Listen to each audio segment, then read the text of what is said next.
My name's Henry John. I am a PhD candidate from the UBC Department of History. I participated in UBC's Arts PhD co-op program because I wanted work experience outside of academia, but work experience that was still related to my area of study, the histories of natural resource extraction, labor unionization, and environmentalism in British Columbia. There was a job posting at the Catsa Station Museum and Archives in Lake Cowichan. They were looking for someone to archive 300 boxes of records that had been donated to them by the Woodworker Labour Union, IWA Canada. By some strange miracle, I'd actually spent the last 3 years of my studies searching for these records for my dissertation research. So it was really like it was meant to be. I got some additional training on archival methods through the co-op office and was ready to start working at the museum in January of 2020. So some of the things I did with the museum, I devised a system of storing and arranging the materials that abided by archival guidelines. And I created finding aids so that researchers could more easily access the documents they were looking for.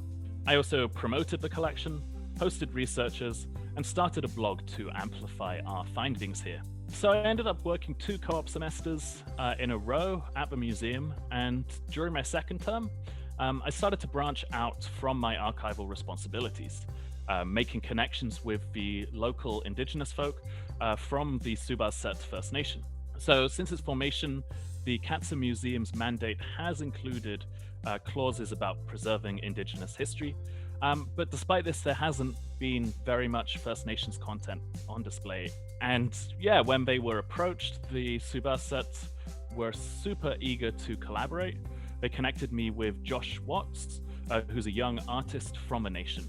Josh and I have been working together to apply for grants to formalize this partnership between the museum and Subas-Set. It's early days for sure, but we are hoping to develop displays for the museum and eventually involve other indigenous communities in the area. After completing my 2 co-op work terms, I was asked to stay on at the Catsa Museum on a part-time basis.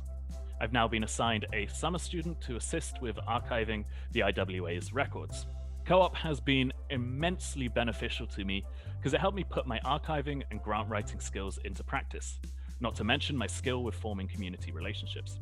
And the research component of working with these records has also been helpful for my dissertation.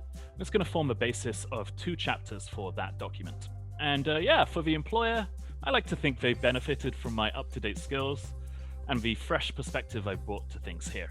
I had a great co-op, I love my job, and I'm super excited for the future.